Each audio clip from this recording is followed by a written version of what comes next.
The terrifying sequence of events I am about to share took place roughly 19 years ago, back in the year 2007. It was a period in my life when I had just graduated from university and secured my first proper job as a foreman, a professional term used to describe a construction site supervisor who manages laborers, coordinates daily field operations, and ensures everything aligns with the engineering blueprints. My girlfriend at the time, Olivia, worked as an accountant for a firm located not too far from my site. Since we were young, fresh out of college, and desperately trying to build our lives from scratch, we chose to live in the company's provided dormitory. It was an arrangement that allowed us to save a tremendous amount of money, as we only had to cover our basic utility bills like water and electricity. Despite the financial pressure, I was still a young man who clung deeply to his social circle. Every evening, right after the clock struck 5 and my shift ended, I would hop onto my vintage motorcycle and make a 30-kilometer journey to visit my childhood best friend, Ryan, who lived in an adjacent township. There was a specific shortcut that bypassed the main highway by cutting directly through a rural district, eventually emerging right near Ryan's neighborhood. It was a route that saved about 5 minutes of travel time. However, the locals absolutely refused to use this path after dark because it completely lacked streetlights, plunging the entire area into absolute pitch-black darkness, and it was plagued by countless rumors of terrifying encounters with the supernatural. To visualize this shortcut, you must imagine a narrow 2-lane concrete road snaking through the dense, overgrown Blackwood Forest. There wasn't a single inhabited house along the way. According to what Ryan told me when I asked about its history, the land was originally intended for a massive suburban housing development. However, the entire venture came to an abrupt halt due to a severe economic crisis, a term referring to a major financial downturn where businesses collapse, funding dries up, and construction projects are abandoned to decay. To make matters worse, the isolated stretch of road had become a notorious dumping ground for a horrific crime in the past, where a young traveler was brutally murdered for his motorcycle and cash, his lifeless body hidden deep within the thick pine trees. Despite knowing these unsettling details, I still chose to ride through this path every single night, simply because it saved me time and precious fuel. The ride there in the evening was pleasant enough with the remaining sunlight filtering through the canopy, but the return journey around 8 o'clock at night was entirely different. The atmosphere became intensely claustrophobic and chilling, setting the stage for an unforgettable encounter that would alter my life forever. Along that entire pitch-black stretch of road, there was only a single house standing. It was positioned merely 50 meters before the exit leading back onto the main highway, situated right at a notorious Z-curve, or what engineers call a double hairpin curve, a technical term that describes a road layout featuring 2 sharp consecutive turns in opposite directions, forcing drivers to decelerate drastically to avoid veering off the road. Right at that treacherous turn stood an old, slightly weathered 2-story rustic wooden country house. The building was elevated slightly off the ground, enclosed entirely by a fading wooden fence. It had a prominent front porch, an architectural term for a covered shelter projecting from the front of an entrance of a building. A single, dim orange neon bulb cast an eerie, flickering glow over the yard. And that was where I always saw them, an elderly married couple, Samuel and Elinor. They would sit quietly together on a wooden bench on the porch, and every single time my motorcycle rumbled past their fence, their eyes would lock onto me, tracking my movement through the dark. After weeks of passing by almost every day, my initial apprehension faded, and I began to smile and nod politely to them. Over time, seeing them there became my psychological safe zone.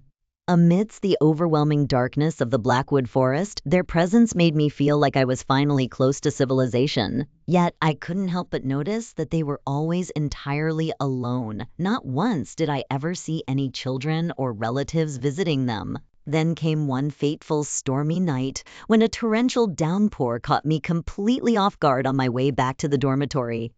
My vintage motorcycle was never built to handle severe weather, and mid-journey, the heavy moisture seeped into the ignition system, causing an immediate engine stall, a mechanical failure where an internal combustion engine suddenly stops running due to a disruption in fuel, air, or electrical spark. Stranded in the freezing rain, I desperately needed shelter. As if by a stroke of luck, I noticed the dim orange neon light of the old wooden house was still burning through the sheets of rain. Samuel and Elinor were right there, sitting on the porch as if the storm didn't bother them at all. Desperate and shivering, I steered my dead motorcycle into their yard and ran straight up the wooden steps onto their porch without waiting for an invitation. I immediately offered a polite greeting, apologizing for my intrusion, and asked if I could stay under their roof until the storm passed. Samuel greeted me with a warm smile and welcomed me kindly, even walking inside to fetch a traditional metal bowl filled with cold water to quench my thirst. As I sat there trying to dry off, I struck up a conversation with them to break the heavy silence. But, as a foreman with an eye for structures, my gaze naturally began to inspect the house. As I sat on the porch trying to dry off, my professional eyes as a foreman couldn't help but notice the bizarre state of the house. Every single window was wide open, completely exposed to the raging storm. Some of the wooden frames were unhinged and fractured, bearing deep scars that looked like the result of severe vandalism, a term used to describe the deliberate destruction or damage of public or private property. Looking past the threshold of the open front door, the interior was shockingly vacant. There were no couches, no tables, and no signs of life. It was a completely hollowed-out wooden shell. Unable to contain my confusion, I asked, "Sir, did someone break into your home? Why are the windows smashed like this?" Samuel looked at me with an empty expression and replied, "Yes, young man, it was entirely ransacked." A wave of pity washed over me. I figured criminals had taken advantage of this isolated road to rob the vulnerable old couple. Feeling a strong urge to repay their hospitality, I offered my services, promising to bring my tools over the weekend to repair their broken doors and windows entirely for free. Elinor raised her hands together in deep gratitude, her eyes glistening with emotion. Hoping to break the ice further, I asked a question that I would soon deeply regret. "Where are your children? Why do they leave the two of you out here all alone?" The moment the words left my mouth, a suffocating silence instantly fell over the porch. Both Samuel and Elinor froze, their faces hardening as they stared into the dark rain, refusing to utter a single word. It was clear I had touched a deeply painful family wound, so I quickly dropped the subject, feeling incredibly awkward. Just a few minutes later, a deafening explosion echoed from the distant main highway, cutting through the howling wind. A high-voltage power transformer had blown up, plunging the entire district into a total blackout, a technical term for a complete failure of electrical power supply over a specific area. The dim orange neon bulb above us died instantly, leaving us in pitch-black darkness. I heard Samuel quietly stand up and walk back into the hollow house, murmuring that he would go find a candle to light the porch. What happened next is a moment of pure horror that will remain burned into my soul. As I sat there in the darkness, a violent flash of lightning suddenly ripped across the night sky, illuminating the entire porch with blinding white light for a mere fraction of a second. I happened to be looking directly at Elinor. In that split second of intense illumination, I saw that her body was completely translucent, a term meaning semi-transparent, allowing light to pass through but diffusing it so that objects on the other side cannot be clearly distinguished. I could literally look straight through her torso and see the branches of the massive pine trees outside bending violently in the wind. A gasp of absolute terror escaped my throat, and my entire body locked up, paralyzed with fear. My mind desperately screamed that my eyes were playing tricks on me, but the true confirmation of my living nightmare arrived a minute later. Samuel walked back out onto the porch holding a single lit candle. As he placed it down, I stared at the flame in utter disbelief. The storm winds were howling across the porch, yet the candle flame remained perfectly upright, solid, and completely still. It did not flicker or bend even a millimeter. It was a physical impossibility, a terrifying proof that they were not living humans. I sat there in agonizing silence, trembling uncontrollably while keeping my eyes firmly glued to the wooden floorboards, entirely too terrified to look up. I could feel both of their cold, unblinking gazes drilling right into the side of my face, assessing my reaction. In that heavy, terrifying quiet, Elinor suddenly leaned slightly toward me. Her voice, completely devoid of any human warmth, whispered through the chill air, asking me if I was afraid of them. Terrified but desperately wanting to survive, I had to engage in what we call bravado, a word used to describe a bold manner or a show of boldness, intended to hide one's intense fear and put on a brave face. I swallowed hard, forced my voice to remain steady, and lied directly to her, claiming that I wasn't afraid at all. We sat in that paralyzing state for what felt like hours, until the torrential downpour finally began to subside into a light drizzle. Seizing the opportunity to escape this living nightmare, I immediately got down on my knees and bowed my head deeply to the floor to show my respect and thank them for letting me shelter from the storm. Without waiting for a reply, I turned around and rushed down the porch steps toward my motorcycle. Just as I frantically kicked the starter, Elinor's voice floated through the damp air, echoing right behind me. "Please, remember to come back and take care of the house for me." The chilling request made every single hair on my body stand on end. I didn't dare to look back. The engine roared to life, and I twisted the throttle, speeding out of that cursed yard and fleeing through the pitch-black Blackwood Forest back to my dormitory. The moment I burst through the door of our room, I was pale, shivering, and hyperventilating, immediately recounting every horrifying detail of what had just transpired to Olivia. That night, sleep was a physical impossibility for me. My mind was trapped in an endless loop, haunted by the translucent image of Elinor and the unmoving candle flame. As soon as the sun rose the next morning, I grabbed my phone and frantically dialed Ryan. I needed answers, hoping desperately that he would tell me some eccentric old couple had simply moved into the area recently. I asked him directly about the rustic wooden house located right at the double hairpin curve. Ryan paused for a moment before replying with absolute certainty that the house had been abandoned and completely empty for as long as he could remember. He even laughed over the line, jokingly asking, "Don't tell me you actually saw a ghost out there?" My voice remained entirely deadpan as I answered, "Yeah, Ryan, I did. I met them last night." I then explained everything that had happened during the storm. After a long silence on the other end of the line, Ryan's tone completely shifted from amusement to deep concern. But despite the terror of the previous night, an overwhelming weight pressed down on my chest. I couldn't forget the gratitude in Elinor's eyes when I offered to help. Nor could I shake her final words begging me to return.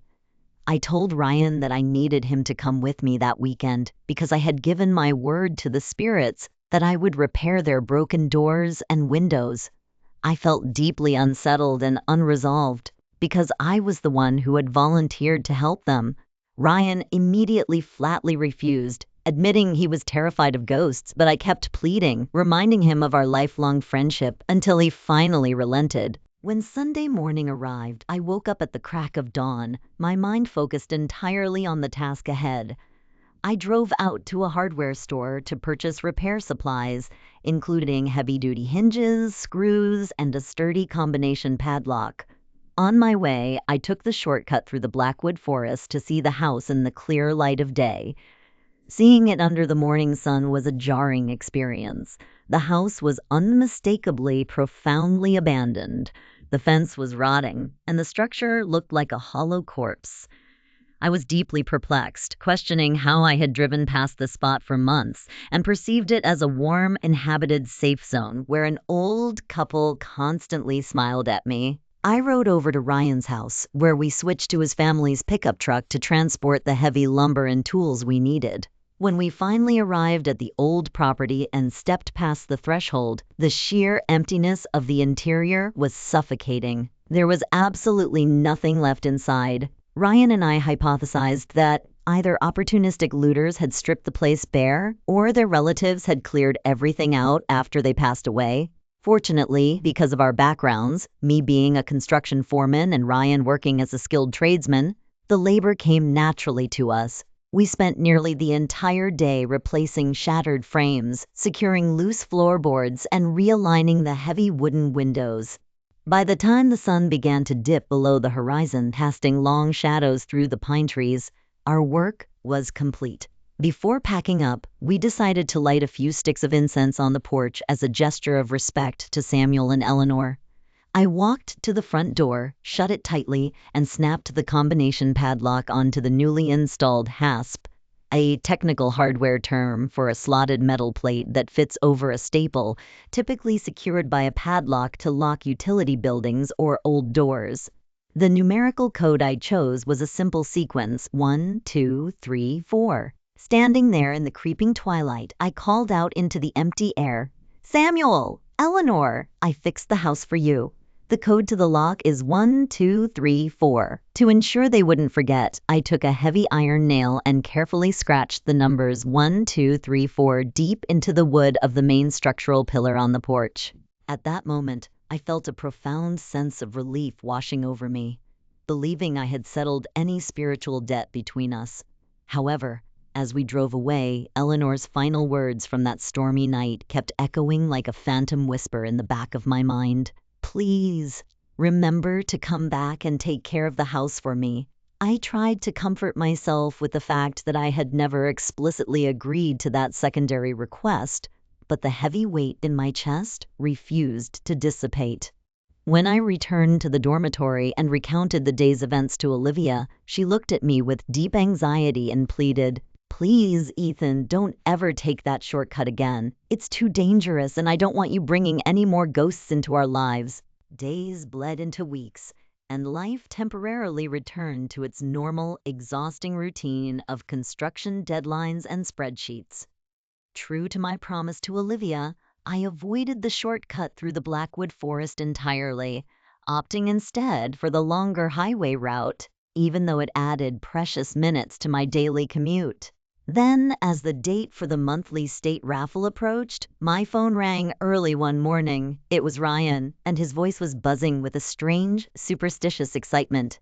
He insisted that we needed to wager on the combination numbers from the padlock we had installed at the abandoned rustic house. He told me to play the sequence 2, 3, 4, arguing that the spirits of Samuel and Elinor had given us those numbers for a reason. At first, I laughed it off as ridiculous nonsense, but his persistence eventually wore me down. Later that afternoon, during my lunch break, I spotted a lottery ticket vendor stationed near a local convenience store. I approached her, intending to buy just a single ticket containing the sequence 2, 3, 4. However, the vendor flatly refused to sell it individually, explaining that these specific numbers were only available as a coupled ticket, a retail term used in lottery distributions to describe a pair of identical tickets sold together as an inseparable unit, meaning if they win, the payout is automatically doubled. Because my finances were incredibly tight back then, I almost walked away, but something unexplainable compelled me to just hand over the extra cash and buy the pair. I shoved the 2 tickets carelessly under the stowed storage compartment beneath my motorcycle seat and completely forgot about them. On the actual drawing day, I was busy managing a pouring concrete foundation at the site when my phone violently vibrated at around 4 in the afternoon. It was Ryan again. But this time, he wasn't just excited. He was screaming, "Ethan, you won't believe it!" The 3-digit winning sequence just pulled is exactly 2, 3, 4. I won a massive payout. Overjoyed for my friend, I congratulated him warmly. As soon as I hung up with Ryan, I immediately called Olivia at her accounting firm to share the thrilling news.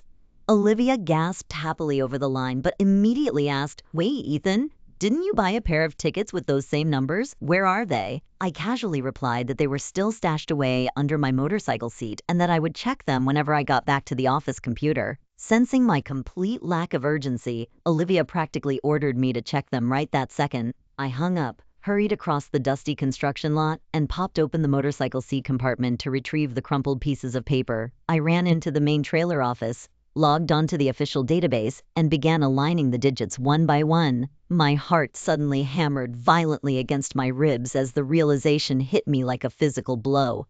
I hadn't just won a minor 3-digit payout. Every single number matched perfectly. I had just won the jackpot, a financial term used to describe a massive, top-tier cash prize in a game of chance that accumulates to an extraordinary amount until someone hits the exact matching combination. I was staring at a life-altering windfall of $12 million.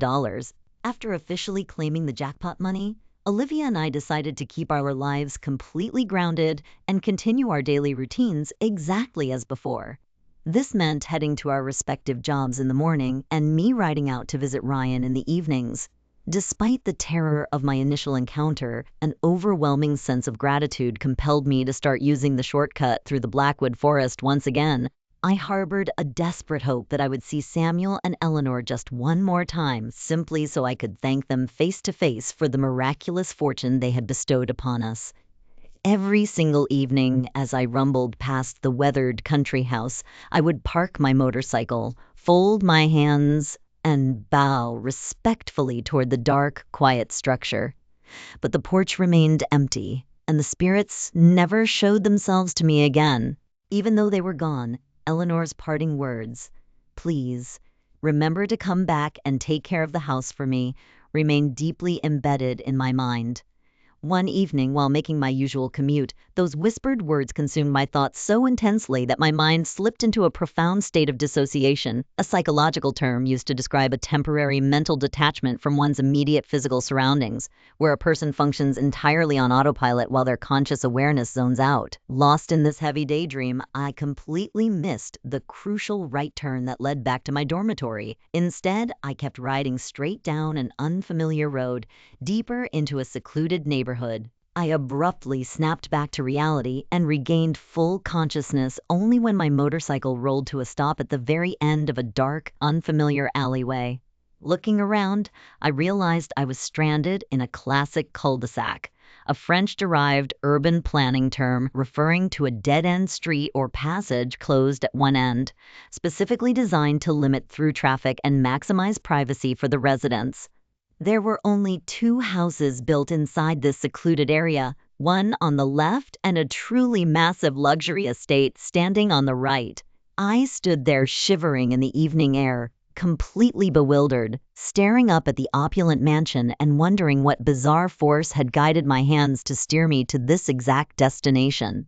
As I stood there completely frozen in confusion, a distinguished-looking, wealthy elderly woman opened the grand front door of the mansion. She peered out into the dim alleyway, caught sight of me standing next to my idling motorcycle, and began walking down her long driveway toward the iron front gates. She stopped right on the other side of the gate, looked at me curiously, and asked with polite suspicion, "Are you looking for someone, young man?" I opened my mouth to apologize and explained that I had simply lost my bearings and taken a wrong turn. But the moment I looked into her eyes, an icy sensation gripped my throat, and a terrifying, unseen presence completely hijacked my vocal cords. Without a single shred of conscious intent or thought, my lips moved entirely on their own, and my voice blurted out a chilling, deeply personal accusation. "Why don't you ever go back and visit your parents?" The words echoed heavily through the silent street. The elderly woman instantly gasped in sheer horror, her face completely draining of color. Her eyes widened with absolute terror, as if a ghost had just struck her across the face. Without uttering a single word in response, she turned around, sprinted frantically up her driveway, and slammed the heavy front door shut. I stood there alone in the dark, trembling with a sudden surge of adrenaline, utterly terrified by the realization that my own body was no longer entirely under my own control. When I finally broke free from my paralysis and rode back to the dormitory, my mind was spinning in chaotic circles, desperate to find an explanation for what had just happened. I immediately related the terrifying incident to Olivia, describing how my voice had been violently hijacked to accuse a complete stranger. Olivia listened with wide, terrified eyes and suggested that I might be experiencing a mild form of spiritual attachment or possession. a supernatural phenomenon where an intrusive entity or wandering spirit temporarily enters a living human body, seizing control of their cognitive functions, movements, or speech to fulfill an unresolved desire. I tried to laugh it off, arguing that it made absolutely no logical sense for a spirit to use my body just to scream at a random wealthy woman in an unfamiliar neighborhood. So I consciously decided to let the matter go. Instead, I redirected my energy toward a much more practical endeavor, utilizing our newfound wealth to achieve our ultimate dream of buying a permanent family home. But the moment the thought crossed my mind, a relentless obsession completely took over my consciousness. I didn't want to buy a house in a commercial development. I wanted to purchase the exact plot of land where Samuel and Elinor's abandoned rustic property sat and build our home directly on that soil. Elinor's final, echoing request to come back and take care of the house had become permanently engraved into my mind, acting like an unshakable command.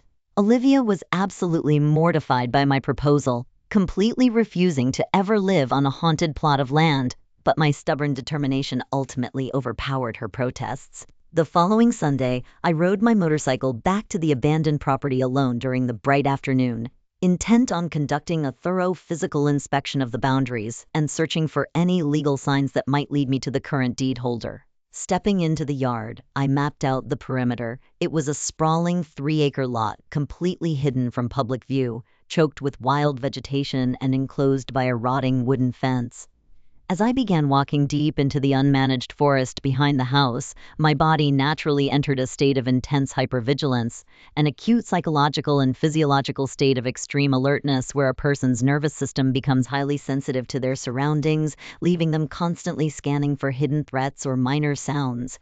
Every time my boots crunched down on the carpet of dry pine needles and brittle twigs, a terrifying realization crawled up my spine. I wasn't walking alone. An echoing pair of stealthy footsteps was mimicking my exact path, stopping in perfect synchronization whenever I froze. Shaking off the mounting dread, I pushed further through the thick brush until I reached the absolute edge of the property boundary, where the dense trees suddenly parted to reveal a massive, natural, stagnant pond. The water was entirely still, its deep surface reflecting the towering pine trees above like an ominous black glass mirror. As I stood by the shore, calculating the immense engineering effort and financial resources required to clear the wilderness and completely rehabilitate the property, a civil engineering and construction term meaning to restore a severely degraded, unstable, or unusable tract of land or structure back to a safe, functional, and habitable condition, I decided I had seen enough and turned around to walk back to my vehicle. But the exact moment I took my first step away from the water, a desperate, clear, and blood-curdling female scream tore through the silent woods, shattering the quiet afternoon. "Help me!" The blood-curdling scream pierced through the heavy silence of the woods, causing my heart to stop. I spun around instantly, scanning the opposite shoreline of the dark pond to locate the source of the distress. What I saw there completely defied reality, locking me in absolute paralyzed shock. Peeking out from an ancient weeping willow tree on the far bank was a young woman. Her skin was a translucent shade of deathly white, completely devoid of warmth. Yet, her facial features were strikingly beautiful. She appeared to be quite young, somewhere between 17 and 20 years old, with long hair that was saturated and dripping with pond water. She wore a vintage cream-white lace dress that clung heavily to her frame. But as I stared at her, a wave of profound horror washed over me as I noticed her physical orientation. She wasn't merely hiding behind the tree. Her torso was physically fused, a biological and structural term meaning joined together or blended into a single entity, where two separate masses become completely integrated into one continuous structure. Her lower body and waist were literally growing out from the rough bark of the weeping willow itself, as if her flesh and the wood were a single twisted organism. Yet, amidst the absolute terror, a completely irrational thought flashed through my panicked mind. Why is this ghost so incredibly beautiful? We stood there locked in a silent stalemate, our eyes bound together across the dark expanse of the stagnant pond. Breaking the quiet, She slowly raised a pale hand and began to wave at me with a desperate, weak motion. Her lips parted, and she called out over the water, her voice carrying a chilling, hollow resonance. "You can see me, right?" The moment her words reached my ears, my survival instinct shattered the supernatural trance gripping my mind. My brain screamed at me that this beautiful creature was an unholy apparition, a word used to describe a ghost or ghost-like image of a person, particularly one that appears unexpectedly or in a sudden, terrifying manner. I knew I had to run immediately to keep my sanity, but just as I turned to flee, an overwhelming surge of empathy forced me to make a choice I would deeply regret. Before sprinting away, I cupped my hands and shouted back across the water, "I'll come back! I'll find a way to help you!" Without waiting to see her reaction, I bolted through the thick underbrush, running blindly without looking back until I threw myself onto my motorcycle, fired up the engine, and tore out of the yard. When I finally collapsed into our dormitory room, my chest heaving from sheer panic, I related the entire terrifying experience to Olivia. I pleaded with her to accompany me back to the property on our next day off, explaining that I had given a binding promise to a spirit. Olivia looked at me as if I had completely lost my mind. She was absolutely paralyzed by fear, flatly refusing to ever step foot near that cursed forest. Determined to fulfill my promise to the crying spirit, I had to find a tactical way to convince Olivia to return to the haunted property with me. I played a risky card, whispering that if we helped this tragic soul, the elderly couple might bless us with another set of lucky numbers for the upcoming state raffle. The psychological tactic worked perfectly. Her fear immediately dissolved into intense curiosity. When the following Sunday arrived, Olivia was fully invested, packing ritual candles, fresh flowers, and a bottle of fine white talcum powder. We rode out to the property under the bright afternoon sun, marking Olivia's very first time stepping onto the land. As we walked through the decaying front gates, she shivered, complaining constantly about the oppressive, unnerving atmosphere clinging to the air. I kept her close, guiding her past the silent country house and straight toward the dense wilderness in the back, directly heading for the stagnant pond.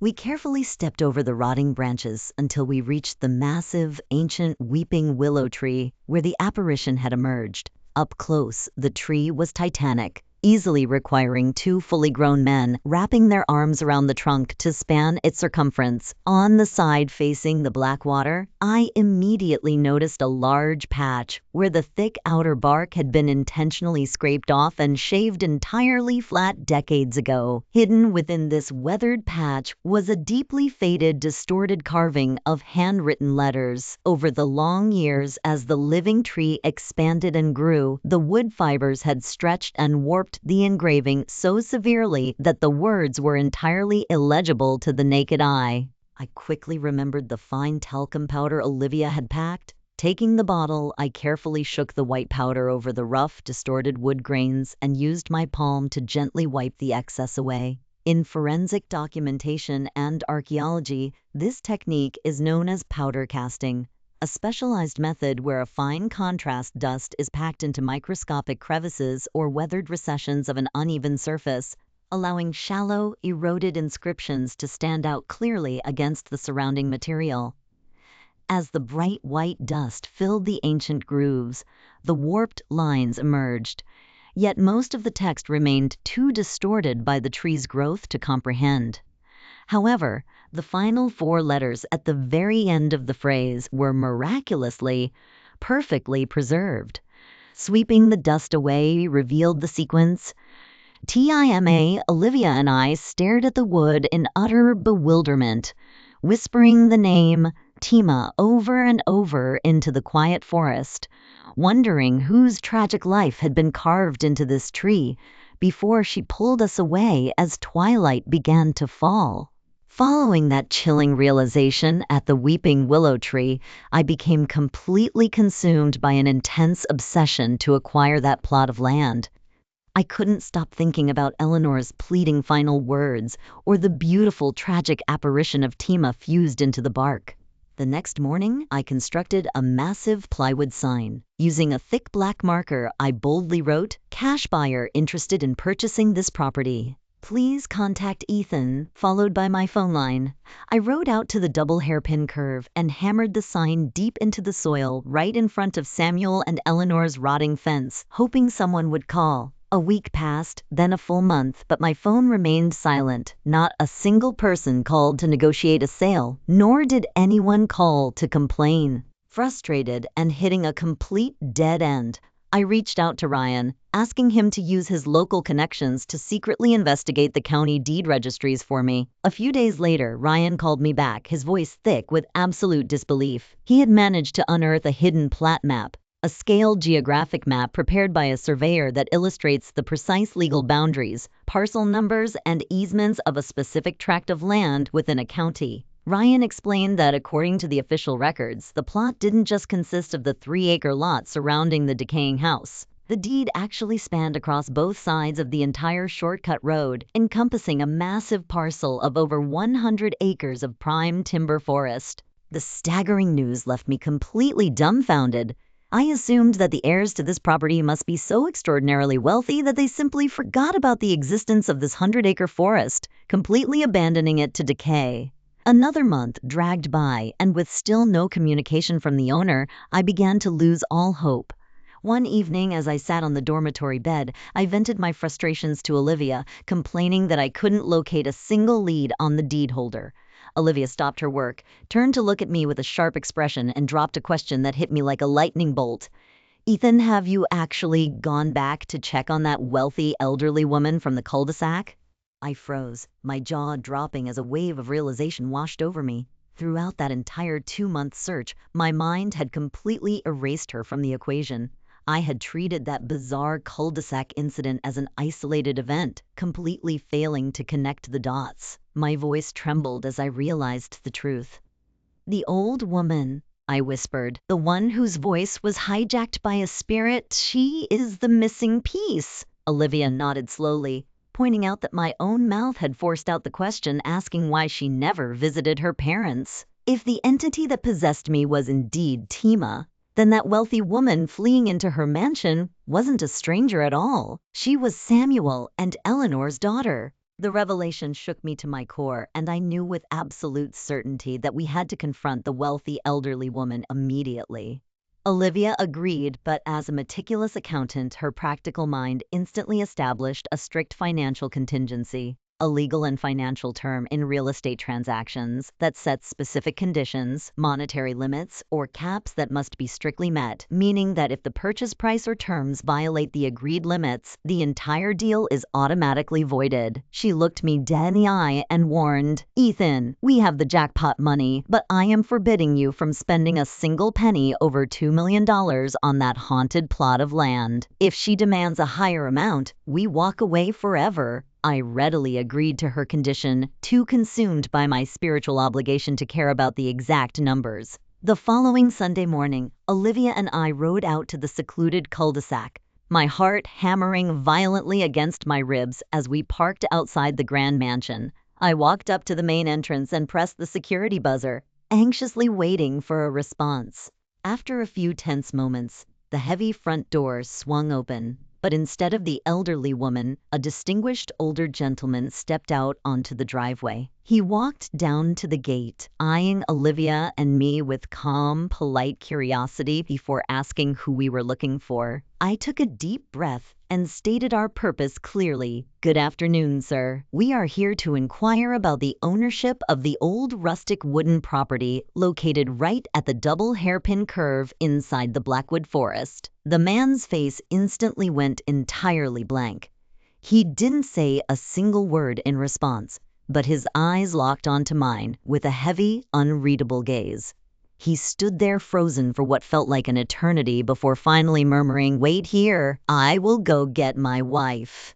He turned on his heel and disappeared back inside the colossal estate. Minutes dragged by like hours until the front door opened once more, and the wealthy elderly woman stepped out, walking slowly beside her husband. As she approached the gate, I could see the lingering trace of intense anxiety in her eyes as she recognized me from our previous bizarre encounter. Olivia and I politely bowed our heads to greet her, She stopped on the other side of the bars, her voice tight but composed as she asked what business we had with her family's old land. I decided to bypass all pleasantries and head straight to the core of the mystery. I looked her dead in the eyes and asked directly, "Ma'am, are you the daughter of Samuel and Elinor, the couple who built that wooden country house?" The elderly woman froze, her breath catching in her throat before she quietly whispered, "Yes, yes, I am." To our immense relief, she unlocked the iron gate and formally invited us inside her home. We had finally bridged the gap between the living world and the tragic history of the spirits, ready to uncover the dark secrets hidden within the Blackwood Forest estate. Once we were comfortably seated in her grand living room, the wealthy elderly woman, whose name I learned was Margaret, looked at me with deep emotion. She didn't hesitate to ask the most unexpected question of all. "Can you please give your daughter to me?" I sat there completely stunned, my mind screaming that she had lost her mind. Suddenly, the pieces of the puzzle clicked together in my head. The $1 million she had mysteriously gifted me after Olivia's funeral wasn't just a charitable donation, it was intended as an advance payment, or what lawyers call an indemnity bond, a legal term referring to a financial sum paid to secure someone against future loss. Or in this dark context, a financial compensation meant to secure a transaction or exchange. She assumed that since my wife had tragically passed away, and I was a struggling single father, I would gladly trade my young daughter for a life of luxury. I flatly refused her offer without a single second of hesitation, my voice firm with paternal protective instinct.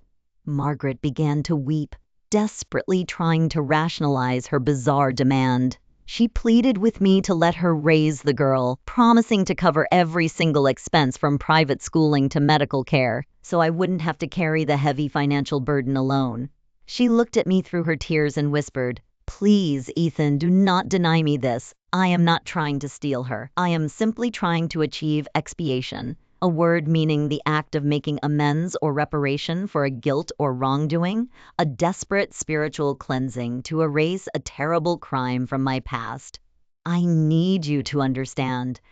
At that time, I had absolutely no idea what deep-seated guilt or historical crime she was talking about. However, because I fully believed that Margaret was Samuel and Elinor's living daughter, and knowing how deeply attached my daughter was to her, I decided to compromise. I agreed to let her help care for the girl on a strictly part-time basis. The daily routine was simple. I would drive my daughter over to Margaret's estate every single morning before heading to my construction site, and I would pick her up promptly after my shift ended at 5 in the evening.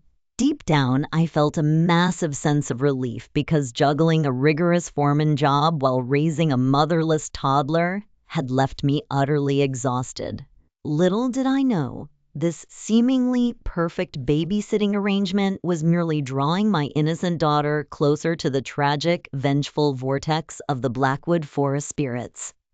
Over the next several years, our unconventional lifestyle slowly transformed into a comfortable, predictable rhythm. Chloe grew up into a beautiful, remarkably intelligent young girl, adapting perfectly to having two distinct worlds. Spending her days enveloped in the extreme luxury of Margaret's estate and her nights back in our modest home. During this period, my own professional path took an unexpected turn. Christian, Margaret's eldest son who owned the massive manufacturing plant being constructed right behind my property, offered me a lucrative position as the head of plant operations. Out of a deep sense of gratitude for how his family had supported me during my darkest days following Olivia's passing, I accepted. This career shift allowed me to provide a stable, highly secure life for Chloe, even though it meant working long hours away from her. Time rolled on seamlessly until Chloe approached her 10th birthday, a milestone that was abruptly overshadowed by a somber family tragedy.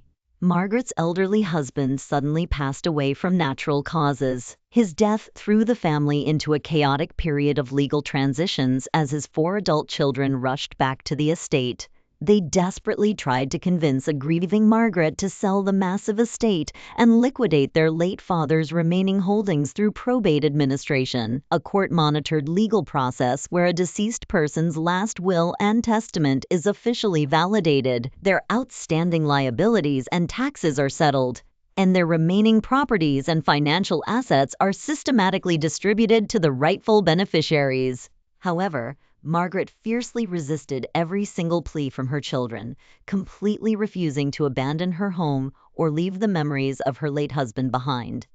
Deeply worried about his mother's worsening psychological isolation and deteriorating mental state, Christian approached me with a heavy, heartfelt request. He asked if Chloe could move into the grand mansion full-time to keep Margaret company and provide her with a reason to keep living. The sudden proposition left me deeply conflicted and racked with anxiety, as it effectively meant surrendering the daily physical presence of my only child and living completely alone in my house. Not wanting to force her into a situation she might resent, I told Christian the first wouldn't make the call myself and would leave the choice entirely up to Chloe.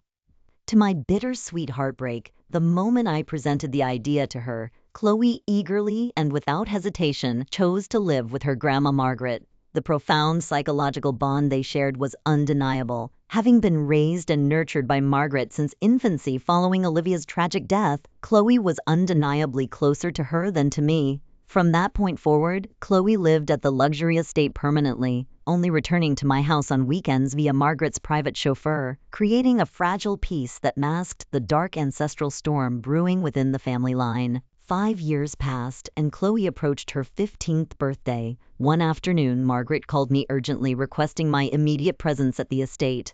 Arriving there, I was stunned to find all 4 of her adult children gathered in the grand dining room, including those who lived overseas. Margaret wasted no time making a shocking announcement. She was executing a testamentary disposition, a legal estate planning term used to describe the official transfer of property or assets to a specified beneficiary through a legally binding will, completely bypassing traditional inheritance laws. She declared that she was signing full legal ownership of the colossal mansion over to Chloe. I immediately raised my hand in objection, deeply terrified that this would trigger a bitter inheritance feud with her blood relatives. To my surprise, Christian casually dismissed my worries, stating that it was their mother's house and none of them had an issue with her choice. However, Margaret's next demand pushed me completely over the edge. She looked at me intently and requested that Chloe legally change her last name to match Margaret's family surname. At that moment, I felt my personal boundaries were being completely violated. It felt as though she was trying to fully erase my role as Chloe's father. My voice was tight with anger as I flatly refused, stood up, and ordered Chloe to pack her things. The drive back to our house was suffocatingly hostile. Chloe refused to look at me, staring out the passenger window with deep resentment, utterly furious that I had denied her beloved grandma's wish. When we finally arrived home, the heavy tension did not break. Chloe silently stormed past me and headed straight into the bathroom to wash off the immense stress of the day. Attempting to soothe my frayed nerves, I sat down on the living room sofa, opened my laptop, and began absent-mindedly scrolling through some comedy videos on YouTube. A half hour passed in agonizing silence until Chloe's voice suddenly drifted out from the doorway. Dad, I mumbled a distracted response without shifting my focus away from the glowing screen. A few seconds later, her voice echoed again, carrying a strange, hollow rhythm. Father. I sighed, paused the video, and turned my head around. The words died instantly in my throat, and a primal terror completely paralyzed my entire body. Peeking out from behind the bathroom doorframe was an image that shattered my sanity. Chloe's long, dark hair was completely saturated, dripping wet, and plastered heavily over a deathly pale, bloodless face. Only a single cold, empty eye stared back at me through the wet, tangled strands.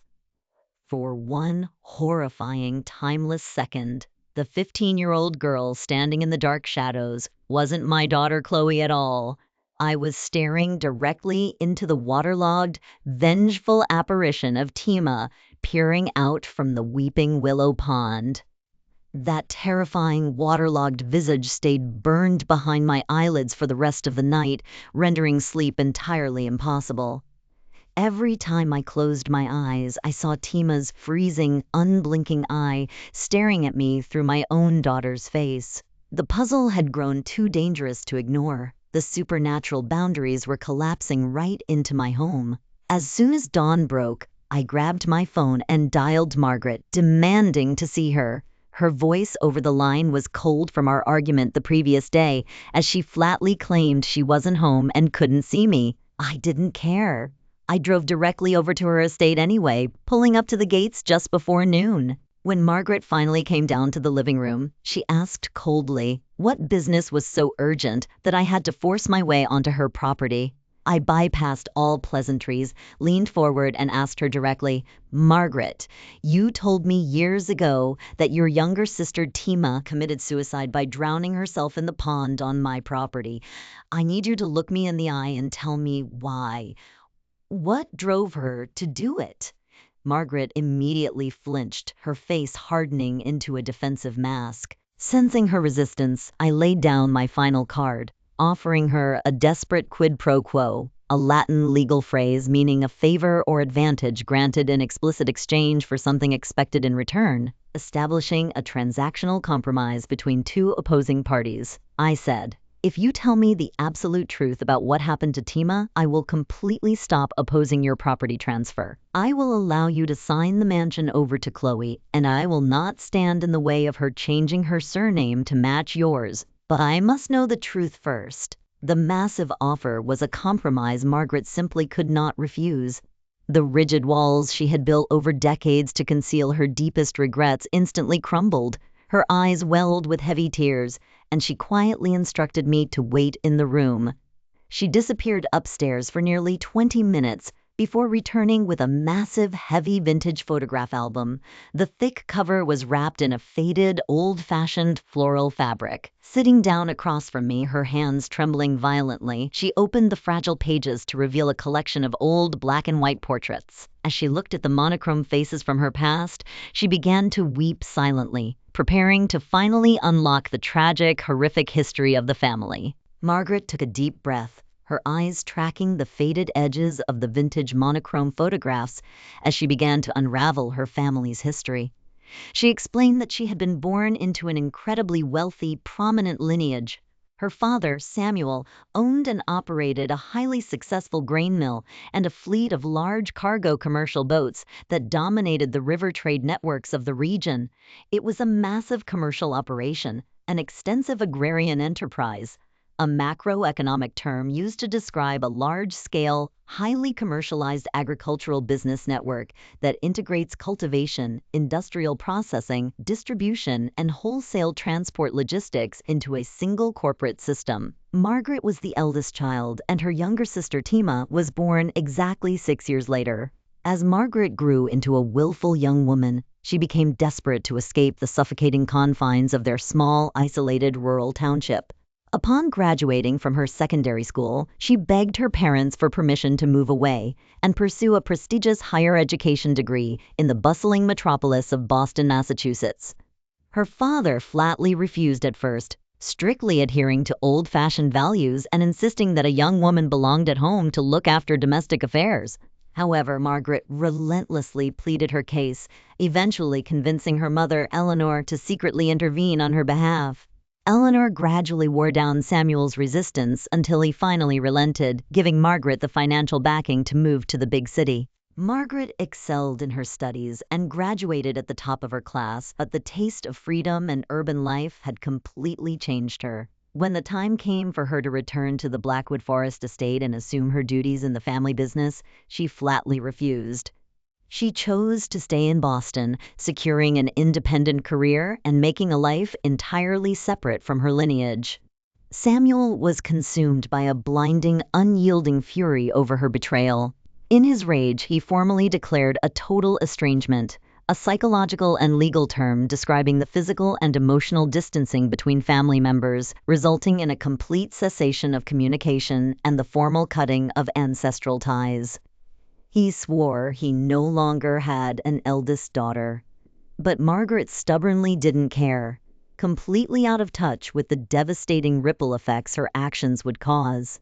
Because she had abandoned her family duties, the immense weight of her father's rules and the suffocating pressure of his massive expectations collapsed entirely onto the shoulders of her fragile younger sister, Tima, who was left completely alone to suffer the consequences. Margaret's voice cracked with deep sorrow as she continued her tearful confession, describing how the intense, suffocating pressure of their father's unyielding rule fell entirely onto Tima's shoulders.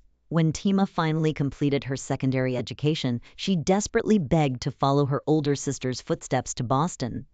But her embittered parents, deeply scarred by Margaret's previous rebellion, flatly refused to grant her permission. Out of pure desperation to escape the suffocating walls of the estate, Tima chose a dangerous path. She committed an act of abscondence, a formal legal and psychological term used to describe a sudden covert flight or escape from a place of residence or parental authority, usually driven by a desperate desire to evade an unbearable, highly restrictive or controlling environment. She packed a tiny bag, stole away in the dead of night, and boarded a train straight to Boston, driven entirely by a singular goal: to find Margaret. However, Tima was incredibly sheltered, innocent, and entirely vulnerable. Having never set foot outside her small rural township, she possessed absolutely no knowledge of the harsh realities of the outside world. Holding only a crumpled piece of paper with Margaret's old apartment address, upon arriving at the massive, chaotic Metropolitan Transit station, she immediately became hopelessly lost and began frantically asking passing strangers for directions. It was there that she was targeted by a deeply predatory man. Putting on a warm, incredibly friendly facade, he falsely claimed he knew exactly where Margaret lived and offered to drive her safely to the apartment. Trusting his calculated kindness blindly, Tima stepped directly into his vehicle. But instead of driving her to her sister, the predator drove her far away to an isolated, abandoned warehouse on the dark outskirts of the city. What followed was a horrific, monstrous descent into absolute depravity. Tima was subjected to a brutal gang assault, a criminal and legal term used to describe a violent, coordinated physical and sexual attack perpetrated by multiple aggressors acting in concert against a single vulnerable victim, often involving unlawful confinement and severe psychological torture. For 4 agonizing days, a group of vile men kept her locked in a dark room, ignoring her tearful pleas and screams for mercy. They completely denied her food and water, physically striking her whenever she cried out. By the 4th day, her fragile body could no longer withstand the trauma, and she slipped into a deep coma, hovering on the brink of death.